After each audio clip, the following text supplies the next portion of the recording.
You're listening to the People Agenda podcast, brought to you by leading HR, workforce and payroll transformation specialist, Lace Partners.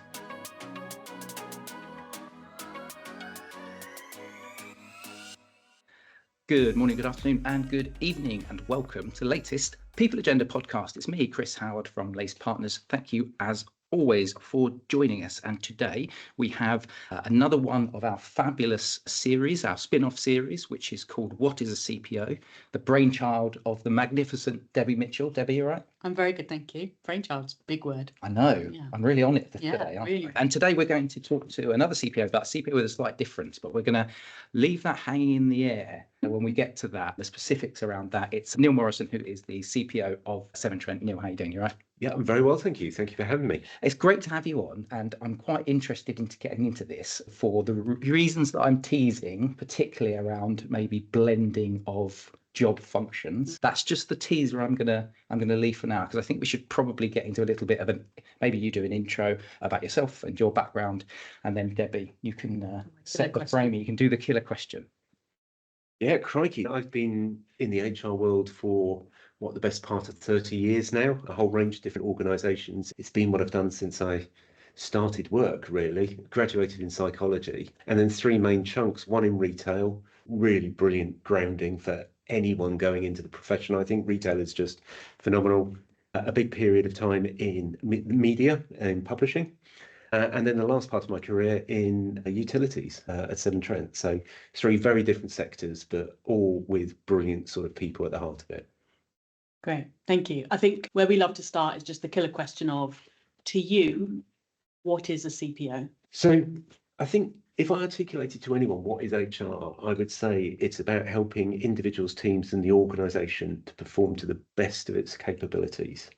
And so I think the CPO is the person that leads performance within an organisation. Mm-hmm. And I wouldn't go as far as calling them a chief performance officer or something along those lines, because I think that's a bit naff, isn't it? But ultimately, it all comes back to driving performance. And I think you can do that as a junior HR person or a most senior person. It's just the levers that you have to pull. Yeah. And what's it like in utilities, right? It's a complex and challenged environment to operate in. Tell us a little bit about how that kind of plays out for you. Yeah, so it is highly regulated. And so you have a whole sort of series of things that you need to get your head around that are quite different to running, if you like, a normal P&L business. Mm-hmm.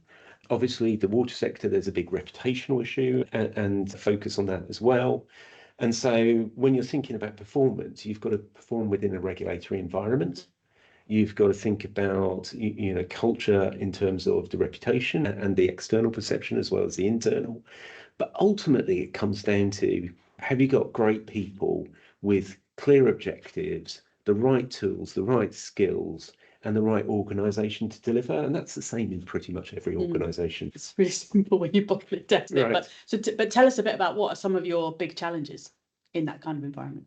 I mean, I think if I look at the time that I've been there over the last 9 years, we've gone from 4,000 people to 11,000 people. Wow.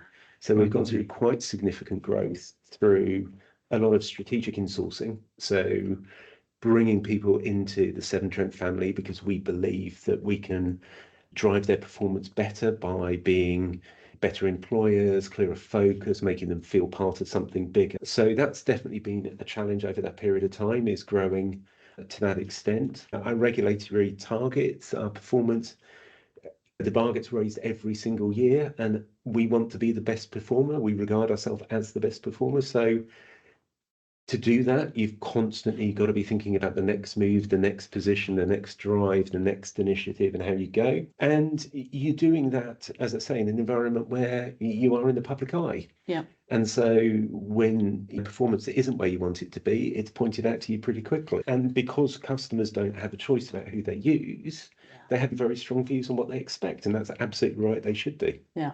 Which brings us to the interesting kind of dynamic around your role, right? Mm-hmm. So you have the CPO role, but you also have a comms role. Talk to us a little bit about that.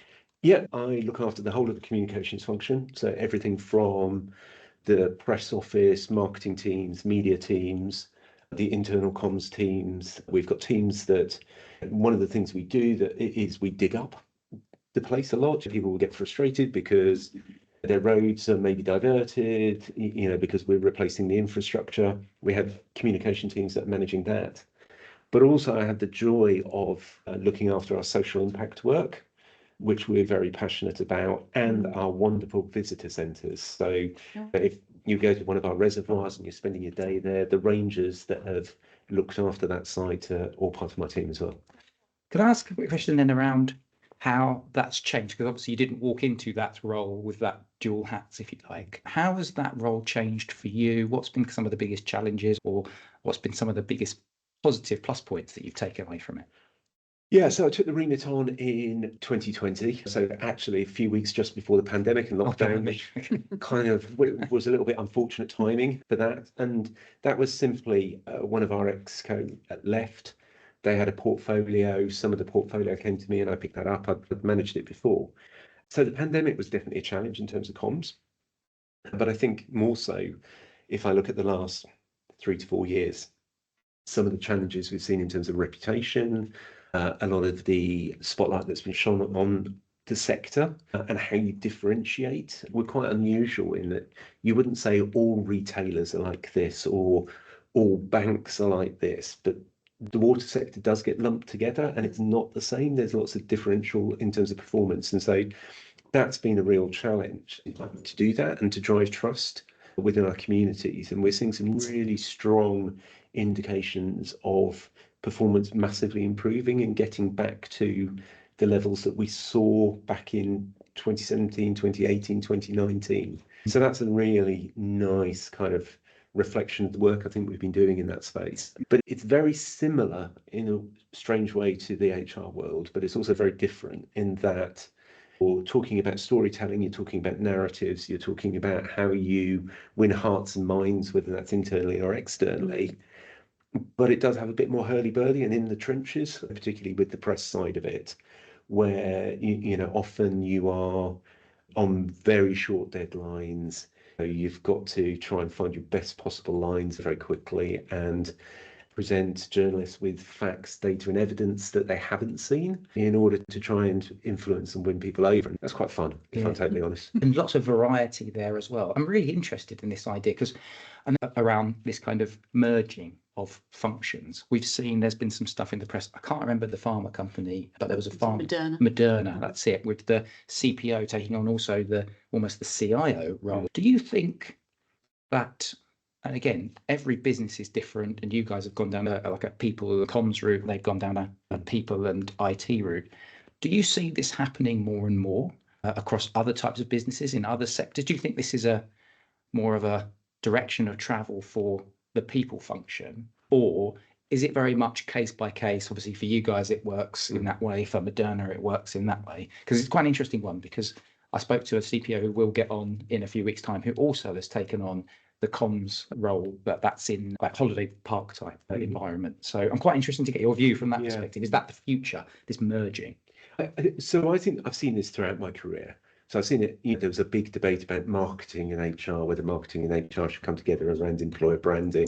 You've seen it around finance and HR in the past. And I think you see it in other areas now. I've seen a lot of talk about tech because of AI, HR and AI, tech coming together because of that.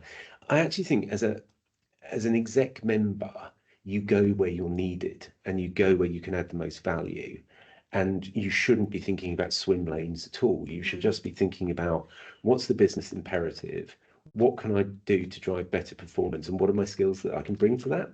And so that means different things for different organizations. But I don't just spend my time in HR and comms. I can be talking about, we were having a debate about earnings per share yesterday. We were talking about the work that we're doing to drive better customer outcomes the week before. You go where you're needed. And so I think structures are a bit of a red herring, to be totally honest, because you should be working as a high performing team around the executive table, collaborating, and it shouldn't matter who owns a topic.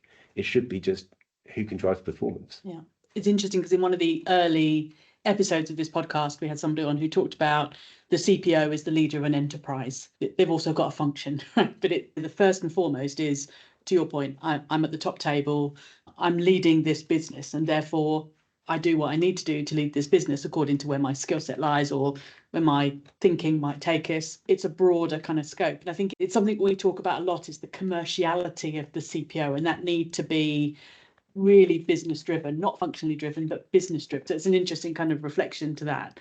It's not about sticking with, I am the people person around this table, I'm leading the business. Yeah, absolutely. And I think my job is to make sure I've got highly competent teams who can run my function, and that I've got enough data to be able to understand whether that function is performing highly enough, and then to be contributing to the collective agenda of running the organisation. But I think I struggle sometimes with this word commerciality, because I think people misinterpret what's meant by that, in that I think your framing of it as leading the business is absolutely wrong, because commerciality, it isn't just understanding the numbers. It's showing up and thinking about the entirety of the organization and how you drive it forward. And I think that requires more thought and more nuance than just simply, I understand the P&L, or I've been through the numbers and I can quote them back to the CFO. It's really what is driving value, what's driving performance, what's the ecosystem that we're operating in, what's the macroeconomic trends that we're seeing, what are the consumer trends that we're seeing, and where do we need to position ourselves? And I think that's how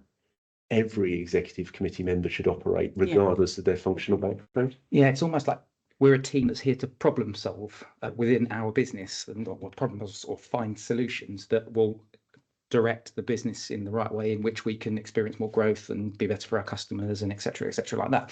What's your kind of, because we started touching on it, I love that you talk about the storytelling, because I'm very big on that. And we often ask the question to CPOs around speaking the language of the C-suite. I kind of want to deviate that a little bit, although stick on that kind of that area a wee bit, because what do you see as your role within the hypothetical, the boardroom table that's sat there?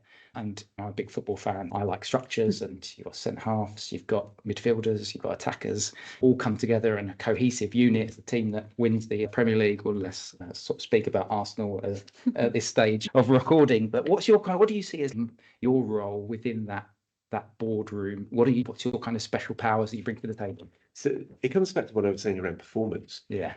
So my job in that team is to help that team to perform to the best of its ability, and to really be constantly driving that performance. And so that can be individual coaching conversations, because there seems like someone's got a bit of an issue, or they're not expressing a view that I think they want to express. And so why is that going on? Or that there might be a bit of a tension between a couple of people, and I need to try and work that out. It can be holding the mirror up to the CEO and saying, I don't think we're driving this hard enough or fast enough, or we're going in the right direction. Or it can be simply provocation within a conversation. But the way I see my role is to really drive the performance of that team. And I think the kind of highest performing organizations have executive teams. They don't have a collective of executives who have teams underneath them. They operate as a collective. And in order to do that, the CPO needs to be constantly in the conversation, but also slightly outside of it at the same time, just saying, are we having the best possible conversation about this topic? Are we coming to the best decisions? Are we listening to all the voices? Are we seeing all the data, all the information? I think you have to do both of those at the same time. We published a paper recently around the role of the CPO as a critical friend to the C-suite. So that's a bit sort of reflecting on what you're describing. But I just wonder how that kind of, the reality of that sometimes, because it can be difficult to be part in, part out. So how do you navigate sometimes that conflict that you might come across when you're being the critical friend or the trusted advisor?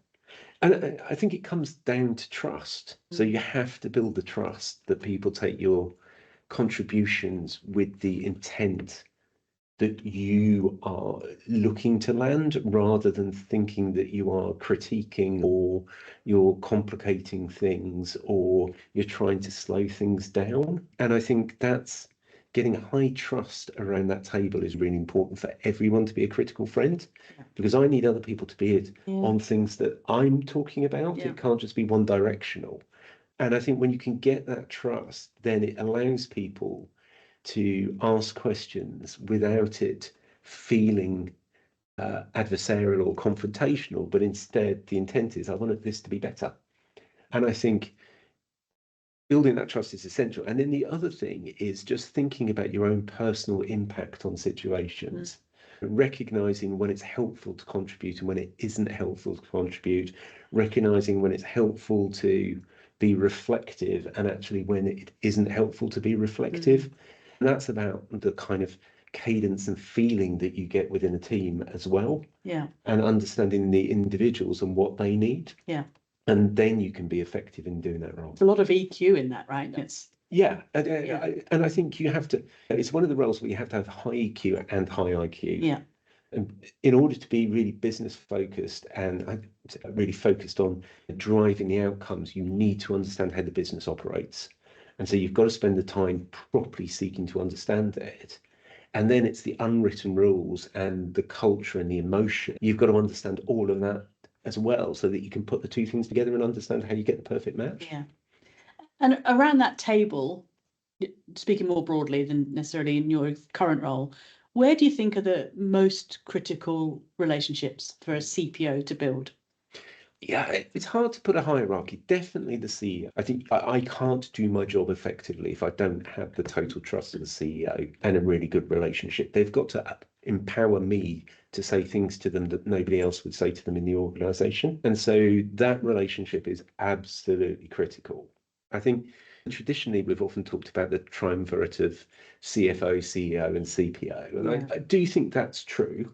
And I've got a brilliant CFO and I've got great relationships, but I wouldn't necessarily diminish the relationships I have with all the other ExCo members. I think you need to do the job properly to have really good relationships with everyone. Yeah. They won't all be the same. Some people you'll like a little bit more than others. Some people you'll probably have slightly different style to others, but you've got to find a way. Yeah. Otherwise you just can't do your job properly. And if I landed around your C-suite table tomorrow, what do you think, what would you advise me, top tips to really build that CEO relationship? What should I be doing? It is humans form relationships with humans based on their experiences. And you only have to look at anthropological studies to understand that we're all seeking to find some kind of similarity or some way in which we can connect with people. And I think if you go in with a brain first approach, you don't form those relationships. People might trust your judgment, but do they trust your authenticity, how you show up? Yeah. And so I think human relationships are really important. And I've always liked this kind of balance between, do I trust your judgment? Yeah. That's really important. So do I think you've got the right thinking process in order to make good decisions? I might not agree with them, but I can see how you've got there. Do I trust that I'm seeing the real you that's showing up, that I feel that there's no other ulterior motive that's sat behind there? Yeah. And do I feel that we're trying to achieve the same thing? And I think if you can get that, you build that proper trust. Yeah. And what do you think you probably know, your CEO wants from their CPO? What typically are you experiencing or have you experienced? Yes, so I worked with I've just changed CEOs actually in December. All positive, nothing horrendous in there. You're looking at right now. It's all great. And I worked with Liv previously for 9 years, best part of 9 years. And she and I worked brilliantly together because she wanted me to be outside of my swim lane as much as possible. But she also wanted me to make sure that we protected the culture of the organisation through the kind of core that we did. And I'm seeing very much the same with James, who I've also worked with for 9 years, who's come up through the business, is that the culture is so important to driving performance. So you've got to manage that and you've got to be totally on top of that and the small things that can impact it. But more than that, they want me to be going where my head, my nose, my heart tells me I need to be putting myself in order to try and drive performance within the organisation, and not to be just focusing inward on my kind of like technical remit. Yeah. It's trust again, right? It's a lot of trust. It's trust, and it's trust both in terms of your behaviours, but also in terms of your competence, that actually you can make things better and you can go in and find ways to drive the organisation forward. Yeah, you talked about the culture piece as well. I'd be interested to get your thoughts on how that has evolved within Severn Trent, because obviously you've been within the business and you, as you explained at the beginning of the show, seen a fair bit of growth in terms of the number of people. How's that evolved, changed, shifted? And what's been some of the challenges you've had to come across? So when I joined, one of the things that was really clear was that I had a really brilliant culture within the organisation, but probably wasn't making the most of it. What I loathe are cultural relaunches, values relaunches, you know, things that kind of just confuse the workforce, because you're telling them one day that something's important and the next day something else is important. And so what we've been on a journey over the last sort of decade, best part of a decade, is how do you just keep on polishing what you've got? Just keep on focused on making it a little bit better, understanding what your North Star is, coming back to in every single decision that can impact on the culture, and just saying, are we factoring this in when we're thinking about it? And Liv and I would talk a lot about cultures take decades to make and months to destroy. And so a lot of the work that we do, and I touched on social impact now, we do a lot of work in our communities in order to support people who are long-term unemployed into work, and people particularly from backgrounds such as those who have experienced the care system or the prison system. A lot of the reason we can do that successfully is because the people in the organisation care about it, because the culture of the organisation, and they're talking about their friends, their neighbours, the people that live in their communities, and it matters to them. And so that culture buys you opportunity to do things as an organisation to drive performance in a different way. And I think sometimes organisations don't think about that in the right way, and can be too focused on the, if you like, the grittier end of financial performance, operational performance, and lose the fact that actually, if I'm asking someone to go out at 3 o'clock in the morning when it's snowing to go and fix a leak up to their waist in cold water, the difference between whether they hear that phone ring or not ring is culture. If I'm asking someone to go and help an elderly customer who is off supply for some reason, and they need to take them some bottled water in the middle of the night because they want to make sure that they're protected, that's culture. That's what it is. So it is so connected to performance. And I think, you know, the job of the CPO is to be the guardian of that at all times. Yeah. Is there a tension though, Neil? I'm interested in, you know, the combination of your comms and your HR role, the culture of the organisation, but also that external reputation of utilities companies, water companies in general. Does that create any tension within the workforce? How do you demonstrate a really positive culture or a strong EVP when actually what your employees are hearing outside might be quite negative and maybe not representative of how you actually operate, but it's the perception? Yeah, I think there definitely is a tension, but I think the key answer, and it's a word I dislike, but it's authenticity. And that's both in terms of your external messaging and your internal messaging. So externally, when you get things wrong, you own the fact you've got some things wrong, and you talk about how you're going to make them right. And then when your workforce can see that, they recognise that what you're saying externally is true. And it's same internally, which is we talk to our workforce about the areas of performance that where we want to be and how we need to improve them. And they will recognise then that there's a consistency between the messages that are going externally and internally. Whereas I think if you go into a very kind of traditional spin room and you're trying to spin a story externally, you're trying to tell people something, and your employees are looking and going, that's not what I experience. Yeah. The classic is people are our greatest assets, right? And everybody says that. And then you're in work and you go, that doesn't feel like my experience at all. So I think there is a tension, but I think it's an opportunity as well, an opportunity for authentic communications internally and externally. And I think when you do that, you get recognised. And do you know what? I think stakeholders, the press, consumers actually respect that when they think people say we got it wrong. Yeah. But here's what we're doing. Yeah, it's fascinating. We did, even I think it was like now 2 years ago, when we did our first ever campaign, which was on employee experience and trying to make the link. And I remember doing a podcast with the CMO talking about what can HR teams, that's 2 years ago now, what can people teams learn from marketing teams? And it's good that you're binding those two together so that the two functions can work together. We've got about 3 or 4 minutes left. I've got a couple of questions, but I'll only pick one. You look like you've got about 12 questions. I've got lots of So I do want to ask the dreaded AI question, although it's not a dreaded AI question because I really enjoy asking it. And I'm interested in finding out how that's impacting your teams or your business as well, because I think it very much varies. A lot of people think white collar businesses or what professional services type businesses, obviously the world is being turned upside down by this, but is that the same when you're looking at things like utilities? So I'm just interested to get a flavour as how that's impacting your function or functions that report into you. So I look at AI in two ways. There is everyday use, and how do you get widespread adoption of the workforce to use AI every day to make their jobs a little bit easier, a little bit better. And so that's like objective one, and we're doing a lot of work around that to get people using Copilot on a day-to-day basis and just feeling comfortable with that.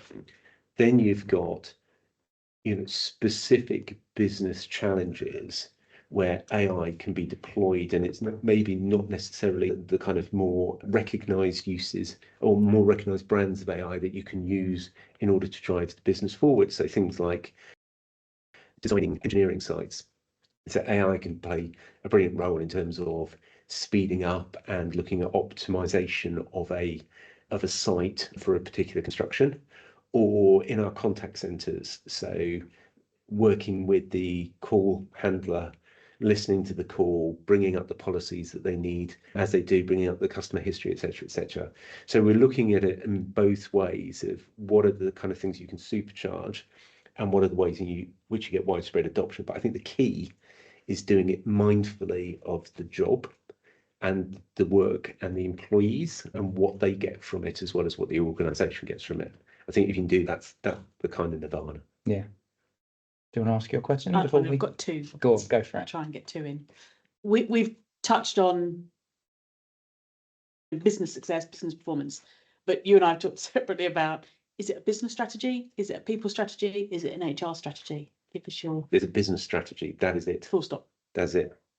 Yep. It is simple. The business strategy will have aspects of people management within it, but if you've got a people strategy on its own, you've got to ask yourself, what's it connected to and why is it there? So what's your process for that then? How do you take that business strategy and cascade that back down to your teams and make that meaningful for them, your HR teams? So I think it comes back to the conversation. You are having conversations about driving the performance of the business. And some of those things will have activities that come out of it that sit within the remit of the HR function. But it's bringing everyone who's doing that back up to the top to say, this is what we're trying to achieve. Yeah.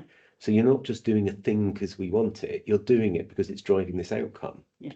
So if you're trying to drive better customer outcomes, there might be something around training there, but it's got a business outcome on top. And so that's how we talk about it. We just constantly bring it back to what's the outcome that you're trying to get. Yeah.